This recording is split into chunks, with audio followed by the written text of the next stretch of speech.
Bismillahirrahmanirrahim. Assalamualaikum warahmatullahi wabarakatuh.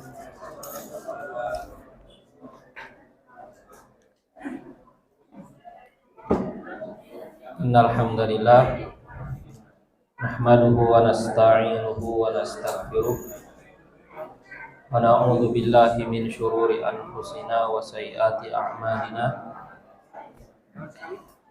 Man yahdihillahu fala mudhillalah wa may yudlil fala hadiyalah.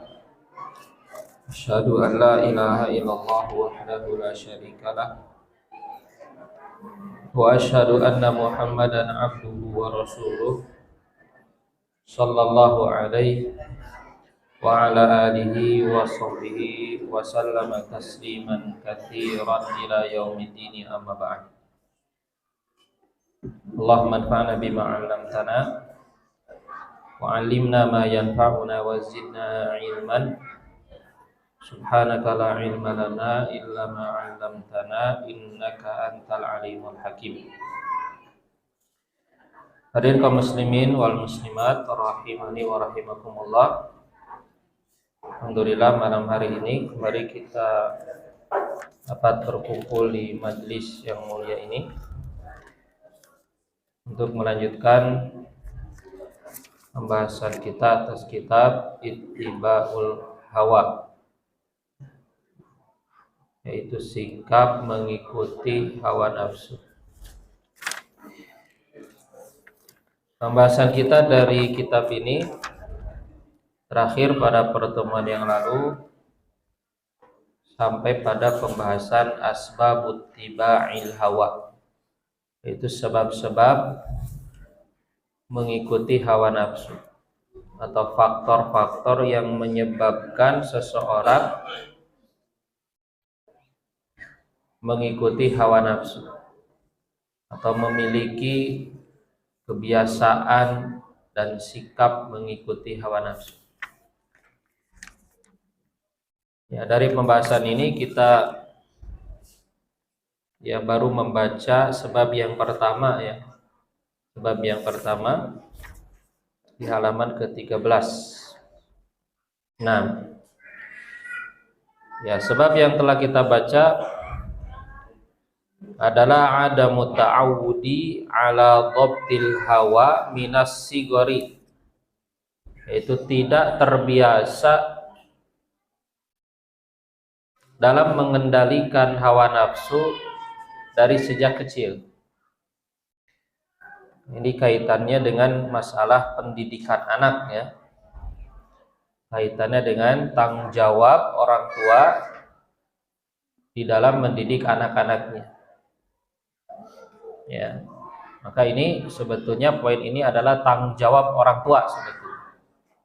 Sebab yang timbul akibat dari pola pendidikan yang salah yang diberikan orang tua terhadap seorang anak, yang menjadikan anak tersebut tumbuh dalam keadaan tidak terjaga, tidak mampu mengendalikan hawa nafsu. Nah, dua paragraf sudah kita baca ya. Maka kita baca paragraf berikutnya. Penulis mengatakan fayan sya'ut tiflu ala tiba'i hawahu. Maka disebabkan karena ya anak itu tidak mendapatkan perhatian dari orang tuanya ya, secara khusus dalam masalah pengendalian hawa nafsu ya.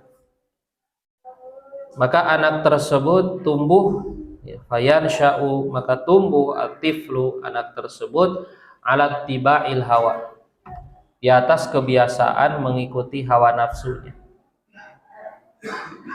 Kullama arada syai'an hassalahu wa fa'alahu. Setiap kali anak tersebut menginginkan sesuatu, maka dia selalu mendapatkannya. wa fa'alahu, dan selalu dia bisa mengerjakannya. Ya, apapun yang diinginkan oleh anak tersebut dia selalu mendapatkannya karena oleh orang tuanya selalu diberikan. La yarda'uhu radi'un, tidak ada yang mencegah kepadanya satupun pencegah. Wala yamna'uhu wazi'un, dan tidak ada yang menghalanginya, wazi'un, dorongan apapun. Jadi tidak ada dorongan yang bisa menghalanginya atau mencegahnya di dalam meraih atau mendapatkan apa yang diinginkannya. Ya, selalu seperti itu. Hatta idza balagha mablaghat taklif, hingga ketika dia sampai pada usia taklif. Ketika dia sampai pada usia taklif, ketika dia mulai dewasa dan kemudian dia mulai dibebani dengan kewajiban-kewajiban, dia menjadi seorang mukallaf. Dia menjadi orang yang baligh. Ya, karena terbiasa dari sejak kecil dia selalu mendapatkan apa yang diinginkannya. Ketika dia mencapai usia baligh, intalaqa hawahu syarqan wa gharban, maka kemudian hawa nafsunya itu bebas pergi kemana saja, syarqan wa gharban, ke timur dan ke barat. Nah, sehingga dia menjadi orang yang memperturut hawa nafsu. Dia bebas hawa nafsunya, dia liar ya hawa nafsunya. Apapun yang diinginkannya mesti dia dapatkan, mesti dia lakukan. Waraqadat jawarihuhu khalfa hawahu, dan anggota tubuhnya, anggota badannya semuanya itu tunduk di belakang hawa nafsunya. Anggota tubuhnya semuanya tunduk di belakang hawa nafsu. Matanya, telinganya, lisannya, tangannya, kakinya, semuanya tunduk kepada hawa nafsunya. Litahqiqil kala amani wal ahlam, di dalam mewujudkan angan-angan dan mimpi-mimpi tersebut. Ya, angan-angan dan mimpi-mimpi yang diinginkan oleh hawa nafsunya. Khosotan ma'afatratil murahaqah, secara khusus bersama dengan masa murahaqah, yaitu masa remaja. Nah, ini kan masa remaja adalah masa-masa di mana seorang anak itu sangat rawan sekali, sangat mudah sekali terbawa oleh hal-hal yang buruk, oleh hal-hal yang tidak baik. Ya, jiwanya mudah sekali terombang-ambing, labil gitu kan. Ada pengaruh sedikit saja maka dengan cepat dia terpengaruh. Ya, baik pengaruh yang bagus atau pengaruh yang buruk. Ya, maka masa-masa ini adalah masa-masa yang sangat perlu mendapatkan perhatian. Dan kalau sebelumnya seorang anak itu tidak mendapatkan pendidikan yang baik, maka di masa yang dia ketika remaja itu lebih rawan lagi gitu. Lebih rawan lagi. Ya. Karena terbiasa mengikuti hawa nafsu, ketika remaja begitu. Keadaan susah sekali dikendalikan, susah sekali diatur. Ya. Apa yang dia inginkan mesti dia dapatkan. Maka tidak jarang ada seorang anak remaja berani melawan orang tuanya, berani bahkan memaksa orang tuanya. Kalau pengen apapun dia berani marah sama orang tuanya, gitu kan? Berani dia melawan, bahkan berani dia mengancam pada orang tuanya, waliyadzubillah.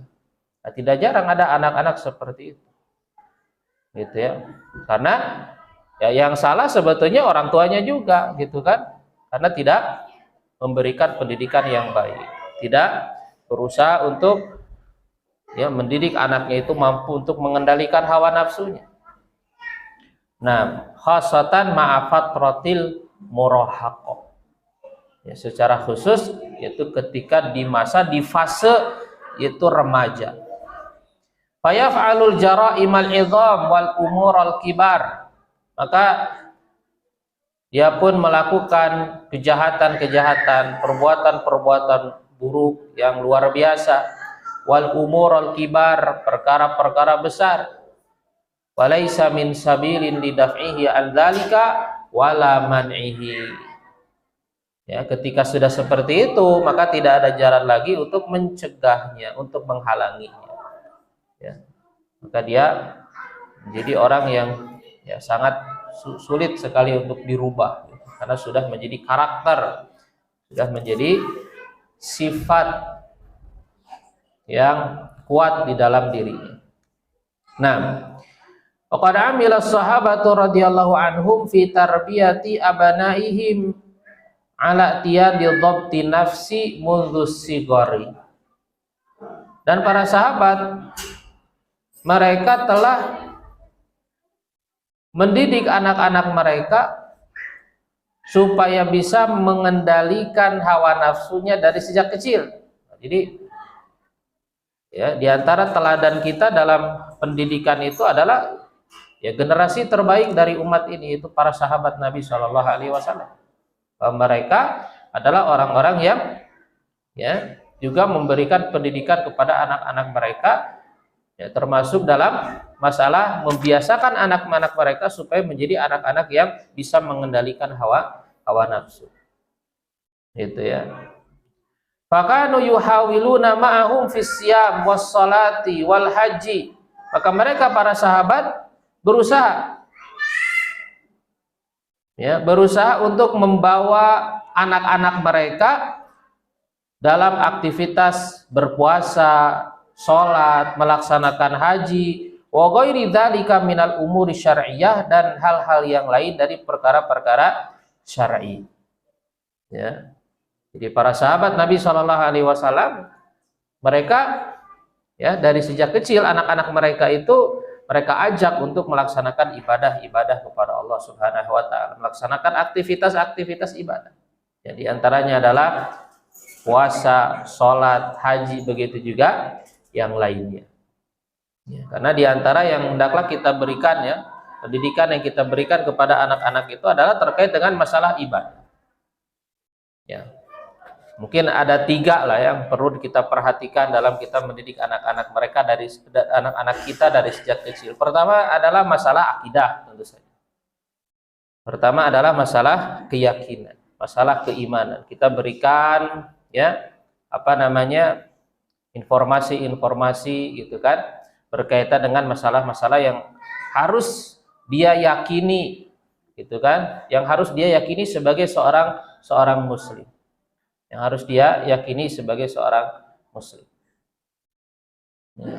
Maka mulai kita kenalkan anak-anak kita dari sejak kecil itu dengan Robnya, dengan Allah Subhanahu Wa Taala, ya, dengan agamanya, dengan nabinya, gitu kan.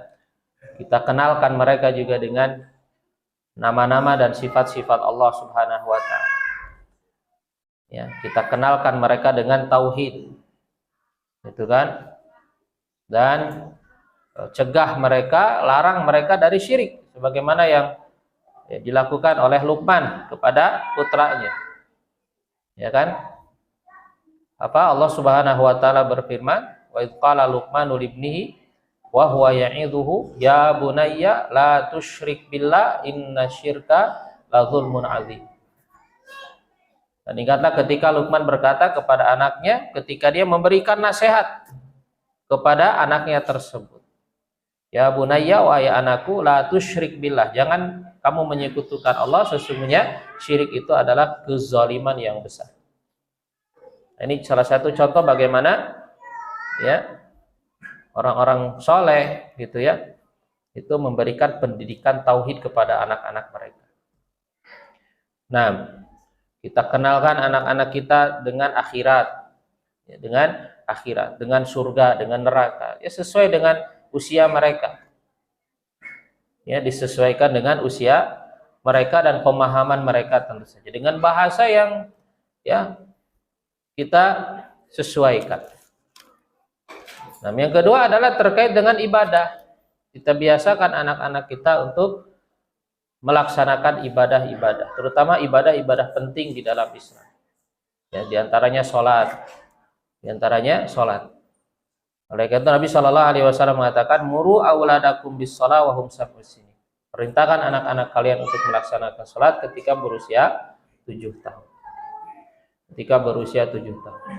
Ya, biasakan sholat. Ya, wa'mur ahlaka bis sholati wastabir alaihi. Dan perintahkanlah anakmu untuk melaksanakan sholat dan bersabarlah di atasnya. Nah, begitu juga ya, kita membiasakan anak-anak kita untuk berakhlak baik ya, dengan adab-adab yang hendaklah mereka jaga dalam kehidupan mereka. Oleh Nabi Shallallahu Alaihi Wasallam pernah mengatakan kepada seorang anak kecil yang ketika itu ikut makan bersama beliau. Beliau mengatakan, ya gulam, samillah, wakul biyaminik, wakul mimma yalik, wahai anak, ucapkanlah bismillah, makanlah dengan tangan kananmu, makanlah apa yang ada di dekatmu, gitu. Nah, dan dari sebagian hadis-hadis yang sampai kepada kita, kalau kita perhatikan itu ada hadis-hadis yang disampaikan oleh Rasul kepada anak-anak. Ya, disampaikan oleh Rasul kepada anak-anak. Jadi Rasul itu ya, itu dakwahnya itu mencakup semua kalangan. Jadi apa yang diajarkan oleh beliau itu mencakup semua kalangan, tidak hanya orang-orang dewasa saja, tapi juga anak kecil. Ada nasihat-nasihat Rasulullah SAW kepada ya para sahabat yang saat itu masih terhitung anak-anak. Ya. Anas bin Malik itu banyak meriwayatkan hadis Nabi SAW. Ketika itu usianya masih 10 tahun. Ketika Nabi SAW hijrah ke Madinah, Anas bin Malik usianya masih 10 tahun. Begitu juga ada Abdullah bin Abbas, ada Abdullah bin Umar, Abdullah bin Abbas juga. Ya, hadis ihfazillah yahfazka, ya, ihfazillah tajidhu tujah, dan seterusnya. Hadis yang sangat luar biasa, ya, sangat agung sekali. Itu disampaikan Nabi SAW kepada anak-anak. Nah, baik. Anir Rabi bin Muawwidh radhiyallahu anha. Rabi binti Muawwidh radhiyallahu anha, sahabiah. Qalat, dia mengatakan, arsalan Nabi sallallahu alaihi wasallam qadata Asyura ila qurul Ansar. Pernah suatu pagi di hari Asyura, tanggal 10 Muharram ya. Pagi hari di 10 Muharram, beliau mengutus seseorang ke wilayah atau kampung-kampung orang-orang Ansor di Madinah untuk menyampaikan. Nah, ini utusan ini membawa pesan Nabi Shallallahu Alaihi Wasallam kepada mereka. Nah, pesannya adalah ini: man asbaha muftiran falyutimma baqiyata yaumi, wa man asbaha shaiman falyasum. Ya, siapa saja yang di pagi hari dalam keadaan dia berbuka, maksudnya dia telah makan, telah minum, falyutimma baqiyata yaumihi, maka hendaklah dia menyempurnakan sisa harinya, itu untuk berpuasa. Wa man asbaha shaiman falyasum, dan barang siapa yang memang dari pagi hari dia sudah berniat puasa, maka ya hendaklah dia berpuasa, teruskan puasanya. Nah, ini perintah dari Nabi Shallallahu Alaihi Wasallam agar para sahabat melaksanakan puasa Asyura. Dan puasa Asyura adalah puasa wajib pertama dalam Islam ya. Sebelum diwajibkan puasa Ramadan, maka puasa Asyura itu dulu adalah kewajiban. Ya. Nah, kemudian setelah itu disyariatkan puasa Ramadan. Ya, waktu itu ya, tapi puasa Ramadan juga tidak langsung ya, ada pilihan antara membayar fidyah dengan puasa ketika itu. Sampai kemudian pada akhirnya puasa Ramadan ditetapkan sebagai kewajiban dan puasa Asyura ya hukumnya hanya sunnah saja. Nah, Rabi binti Muawwidh mengatakan ketika ada himbauan untuk melaksanakan puasa di 10 Muharram ini di hari Asyura, maka Rabi mengatakan fakunna nasumuhu ba'du. Maka kami pun melaksanakan puasa di hari tersebut wa nusawwimu sibyanana, dan kita juga mempuasakan anak-anak kami. Di sini ya. Ada pendidikan berpuasa di sini, dan kita tahu bahwa ibadah puasa adalah ibadah yang sangat efektif sekali dalam pengendalian hawa nafsu.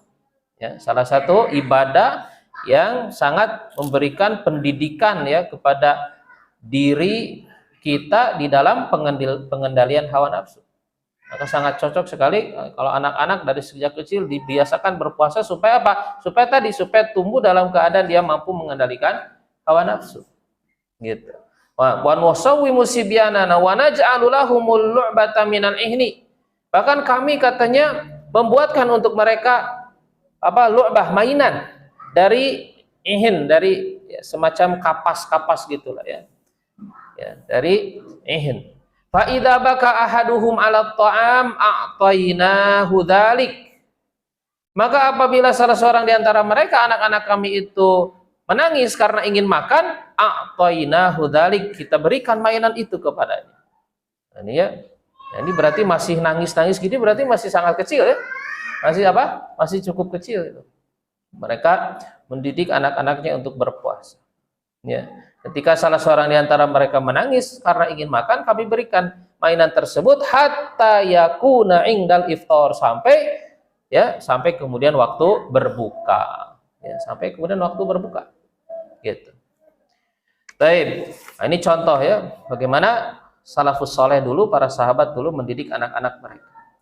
Wa tarbiyatu tifli ala naili ma yatamannahu la ta'udu alaihi bid-dararid dini. Dan mendidik anak dalam ya kebiasaan atau dengan kebiasaan selalu mendapatkan apa yang diinginkannya atau selalu memberikan apa yang diinginkannya, la ta'udu alaihi bid-darar ad-dini, bahayanya tidak hanya terkait dengan agama. Ya, tidak hanya terkait dengan agama. Ya, la ta'udu alaihi bid-darar ad-dini faqat. Ya, pendidikan seperti itu tidak akan hanya memadorotkan secara agama. Bal hiya dharatun lahu fi dunya. Begitu juga pendidikan seperti itu memadorotkan untuknya dalam urusan dunianya. Jadi tidak hanya perkara agama. Pola pendidikan seperti itu juga akan memadorotkan untuk urusan dunianya. Faqad yusibul ahla syai'an min masaibid dunya wa jawaihiha. Ya, terkadang keluarga mendapatkan musibah dari musibah-musibah dunia. Fayadhhabu anhum maluhum, sehingga hilang hartanya dari mereka. Wa yadhiqu alaihim ma'isyatuhum, sehingga menjadi sempit atas mereka kehidupan mereka. Au qad yatawaffa mu'ilul usrah, atau terkadang meninggal ya orang yang menjadi tulang punggung dari keluarga itu. Fa fi dzalikal waqt kaifa tulabba lihadhihi tifli raghabatuhu. Maka dalam kondisi seperti itu, dalam waktu seperti itu, maka bagaimana akan dipenuhi ya keinginan-keinginan anak tersebut. Jika dia terbiasa ya mendapatkan apapun yang diinginkan, lalu suatu saat terjadi musibah, keluarga tersebut susah secara ya ekonomi misalnya gitu kan. Ini kan biasa terjadi seperti itu. Ya. Dalam keadaan anaknya terbiasa mendapatkan apa yang diinginkan, lalu kemudian tidak ada uang, tidak ada harta, kehidupan menjadi susah, sulit, ya, maka bagaimana akan dipenuhi keinginan anak tersebut? Wa kaifa sayanalu amaniyah wa ahlamahu. Maka bagaimana dia akan mendapatkan angan-angannya dan mimpi-mimpinya dalam keadaan seperti itu. Nah, ini madorot dari sisi dunia, sehingga dia menjadi orang yang tidak mampu menghadapi situasi-situasi yang sulit seperti itu ya, karena kondisi kan berubah-ubah.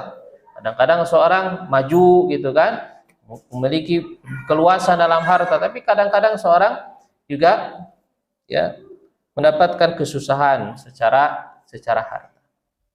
Tsumma ba'da dzalika idza khadha ghamarul hayati wa mu'tarikaha. Kemudian setelah itu ketika anak tersebut mulai dia itu menyelami kehidupan, ya. Menyelami kehidupan, menyelami medan kehidupan. Saya jidu anna ahlahu laisu qadirina ala i'ta'ihi kullama yatamanna. Kemudian dia mendapati bahwa keluarganya mereka tidak mampu lagi memberikan apa yang dia inginkan. Khosatan idza dakhala marhalatul istiqlali bin nafs. Secara khusus ketika dia memasuki fase mandiri. Ya, fase mandiri. Wa bina abaiti zaujiyah, ketika dia mulai memasuki fase membina rumah tangga, menikah. Ya. Fasayatamanna an ya'mala amalan muayyanan, kemudian dia ingin untuk bekerja, wala yastati'ul wusula ilaihi, ya, tapi dia tidak bisa mendapatkannya. Artinya menjadi orang yang rapuh gitu ya, menjadi orang yang rapuh, menjadi orang yang mentalnya itu lemah gitu kan. Karena didikan seperti itu. Padahal kehidupan ini membutuhkan membutuhkan mental yang kuat. Gitu kan? Hidup ini ya perjuangan kan gitu. Seorang dalam menghadapi kehidupan ini harus memiliki jiwa yang kuat, mental yang kuat. Gitu kan? Kalau seorang tumbuh dalam keadaan tadi tidak terbiasa menghadapi kesulitan-kesulitan, ya, menghadapi rintangan-rintangan, ya, udah lemah. Sehingga dia selalu kalah dalam bersaing gitu kan, tidak sukses, tidak berhasil dalam kehidupan dunianya. Nah, ini madorot secara duniawi. Wa kadzalikal fatatul lati ta'awwadat 'ala dalali war rafahiyah, begitu juga pemudi-pemudi, ya kan? Pemudi-pemudi, perempuan-perempuan yang terbiasa dalam kesejahteraan. Terbiasa dalam kesejahteraan. Qad tatazawwaju syakhsan laisa fi mustawa ahlihil mali. Terkadang perempuan ini kemudian menikah dengan seseorang yang taraf ekonominya itu tidak seperti keluarganya, ya. Tidak seperti keluarganya. Fatatabarramu min dzalika wa tata'affaf, maka kemudian dia pun suka kecewa, suka mengeluh, ya. Karena setelah menikah ternyata Ternyata dia mendapati suaminya tidak seperti keluarganya, ya, yang biasa di keluarganya selalu diberikan gitu kan apa yang dia inginkan, ya. Nah, sehingga dia banyak mengeluh, sehingga dia banyak kecewa gitu. Waqad tu'ayyiru zaujaha bi annahu faqir, dan terkadang dia juga mencela suaminya miskin gitu kan, fakir gitu ya. Nah, akhirnya begitu, ya, akhirnya seperti itu. Gitu kan. Nah, itu sering terjadi seperti itu kan, menikah dengan misalnya perempuan yang dari anak kaya, orang kaya gitu kan, ya begitu. Ya, kehidupannya berbeda, kebiasaannya berbeda. Gaya hidupnya berbeda. Nah, wa tudkhil hayatahu fi dawamatin minas sira'at wa tadkhul hayataha fi dawamatin minas sira'at wan niza'at allati tufsidu 'alaiha istiqrarahan nafsi wa rahataha ma zawjiha. Sehingga dia memasuki kehidupannya dalam keadaan terus-menerus bertengkar, terus-menerus berkonflik, terus-menerus berselisih dengan suaminya. Sehingga hal itu merusak atasnya ketenangan hidupnya, sehingga jiwanya menjadi tidak tenang, hidupnya tidak tenang gitu kan bersama suaminya tersebut, ya. Nah, kemudian tidak jarang keadaan seperti ini membawa kepada perceraian, ya, membawa kepada perceraian. Nah, ini gara-gara apa? Ya gara-gara dulu orang tuanya tidak mendidik anaknya, anak perempuannya untuk menjadi orang yang mampu mengendalikan hawa nafsu. Baik, nah, itu poin yang pertama ya. Poin yang pertama. Baik, kemudian kita baca tsaniyan, poin yang kedua, sebab yang kedua atau faktor yang kedua. Di antara faktor atau sebab-sebab yang akan menjadikan seseorang suka mengikuti hawa nafsunya. Penulis mengatakan mujalasatu ahlil ahwa wa musahabatuhum. Nah, ini juga faktor yang sangat sangat besar sekali. Sangat berpengaruh. itu suka berkumpul dengan para pengikut hawa nafsu, suka berkumpul dengan ahlul ahwa, orang-orang yang memang suka memperturut hawa nafsu. Wa musahabatuhum, dan bersahabat dengan mereka. Ya, jadi suka berkumpul, ya, senang untuk berkumpul dengan para pengikut hawa nafsu dan bersahabat dengan mereka. Nah, innal awatifa wad dawafi'a tanmu bil mujalasa wa tulis suhbah. Awatif itu ya perasaan-perasaan, ya, apa yang dirasakan oleh seseorang, atau awatif itu juga sisi emosional seseorang, ya.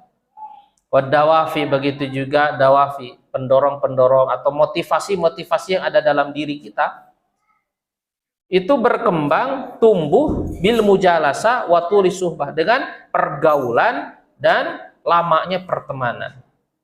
Ya. Jadi pergaulan, ya, lingkungan, pertemanan itu sangat berpengaruh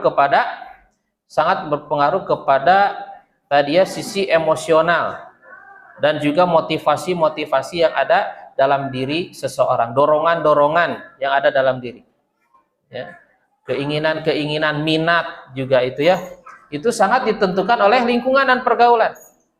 Ya, ketika seorang dia itu apa kesukaannya, apa yang menjadi minatnya, apa yang menjadi keinginannya, apa yang menjadi semangatnya, itu sangat dipengaruhi oleh lingkungan. Bil mujalasah wa tulis suhbah.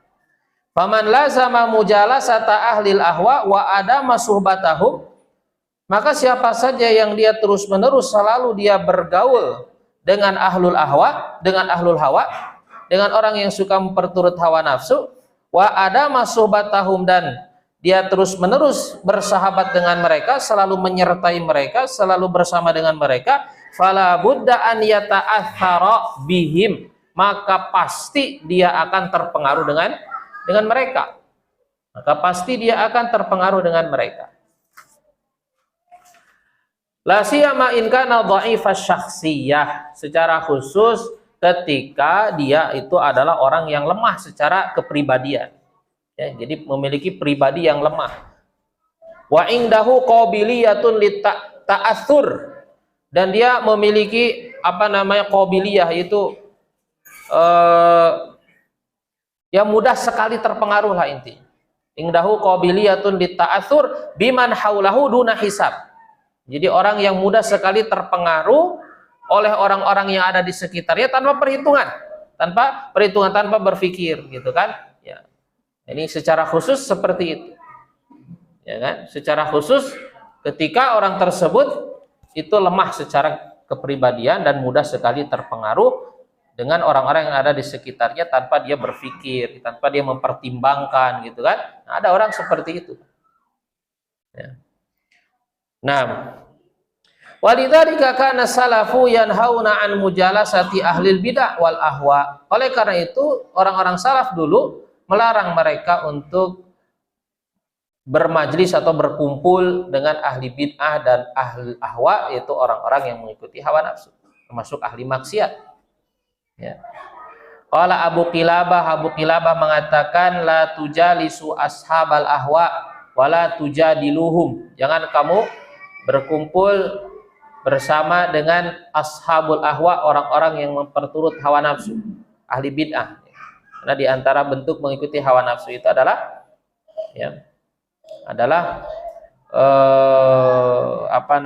mengada-ngada dalam agama. Mengada-ngada di dalam agama dan mengikuti sesuatu yang bukan berasal dari agama. Dan jangan kalian mendebat mereka.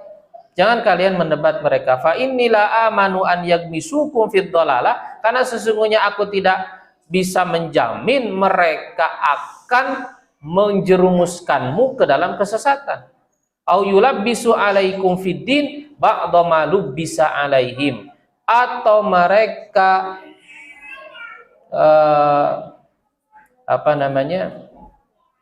yulabbisu alaihim fid din, mereka menyamarkan atas kalian dalam agama, ya, atau menyesatkan lah, bisa menyesatkan atas kalian di dalam agama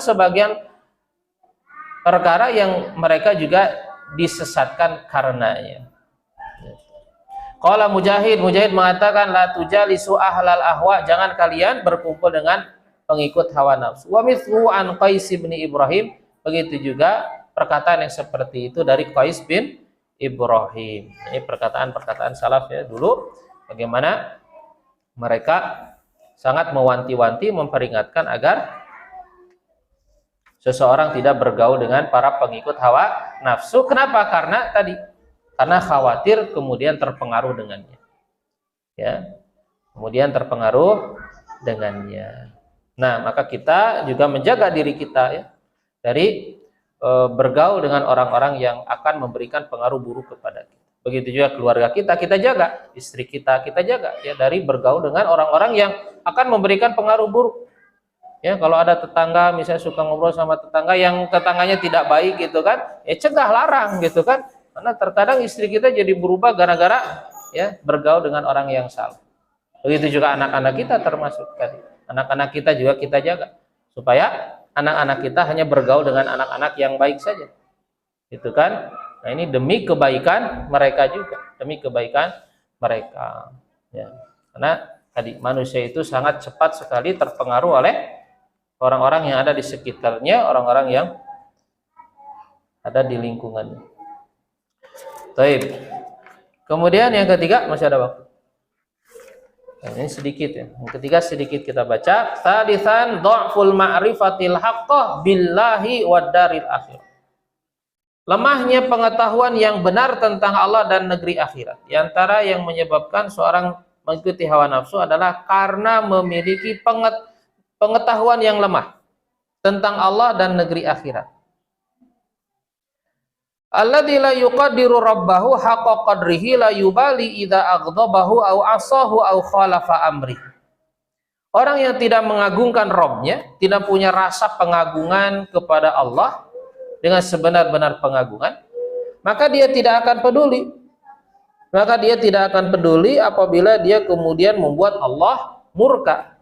Dia tidak akan peduli kalau dia kemudian bermaksiat, durhaka kepada Allah, atau dia kemudian menyelisihi perintah Allah.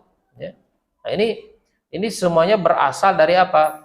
Dari kurangnya rasa pengagungan kepada Allah Subhanahu wa taala. Kurangnya rasa pengagungan kepada Allah. Nah, rasa pengagungan kepada Allah itu dihasilkan dari ma'rifah gitu. Jadi seseorang itu akan memiliki rasa pengagungan kepada Allah kalau dia mengenal Allah Subhanahu wa taala dengan benar. Ya, jadi kalau dia memiliki ma'rifah yang benar tentang Allah, maka akan ada rasa pengagungan kepada Allah. Kalau ada rasa pengagungan kepada Allah, maka dia tidak akan mau membuat Allah murka, membuat Allah marah. Dia tidak akan berani bermaksiat durhaka kepada Allah Subhanahu wa taala atau tidak mengikuti perintah Allah Subhanahu wa taala. Ya, laisa fi qalbihi, nah ini tauqirun lillah wala ta'zim. Tidak ada dalam hatinya penghormatan dan pengagungan kepada Allah Subhanahu wa taala. Nah, ini juga yang harus kita pupuk kalau kita ingin menjadi orang yang terjaga dari hawa nafsu, ya. Maka di antara yang harus kita pupuk adalah rasa pengagungan kepada Allah. Yang itu sekali lagi di antara cara terbesarnya adalah dengan bersungguh-sungguh di dalam mengenal Allah Subhanahu wa taala. Dan mengenal Allah, ya, itu kita lakukan apa kita dapatkan melalui cara menuntut ilmu, menghadiri majelis ilmu, ya. Jadi majelis ilmu yang selalu kita hadiri itu tujuan, di antara tujuan utamanya adalah mengenal Allah. Ya, untuk semakin kita itu mengenal Allah Subhanahu wa taala, sehingga semakin tumbuh dalam hati kita rasa pengagungan kepadanya. Nah, Allah mengatakan wa ma qadarullaha haqqa qadri, dan mereka itu, ini tentang orang-orang kafir, orang-orang musyrik. Allah mengatakan, dan mereka itu tidak mengagungkan Allah dengan sebenar-benar pengagungan. Ini yang menjadikan mereka kufur, menjadikan mereka durhaka kepada Allah, menyekutukan Allah. Ini sebabnya. Wa ma qadarullaha haqqa qadri. Dan mereka itu tidak mengagungkan Allah dengan sebenar-benarnya. Kemudian Allah Subhanahu wa taala ya menyebutkan ya bagaimana tentang kebesaran dan keagungan Allah. Allah mengatakan wal ardu jami'an qabdatuhu yaumal qiyamah. Padahal bumi seluruhnya pada hari kiamat, ya, padahal bumi seluruhnya pada hari kiamat dalam genggaman Allah. Wassamawatu, dan langit-langit matwiyatun biyaminihi, dan langit-langit semuanya akan digulung dengan tangan kanannya Allah. Langit yang begitu luas semuanya akan digulung pada hari kiamat dengan tangan kanannya Allah. Kebesaran Allah Subhanahu wa ta'ala amma yusyrikun, maha suci Allah dan maha tinggi Allah dari apa yang mereka persekutukan. Ya. Nah ini ada yang dimakan Allah Subhanahu wa ta'ala. Itu terakhir poin ketiga yang kita bahas pada malam hari ini, mudah-mudahan bermanfaat. Wa akhiru da'wana alhamdulillahirabbil alamin. Wassallallahu wasallam ala nabiyina Muhammadin wa ala alihi wa sahbihi ajma'in.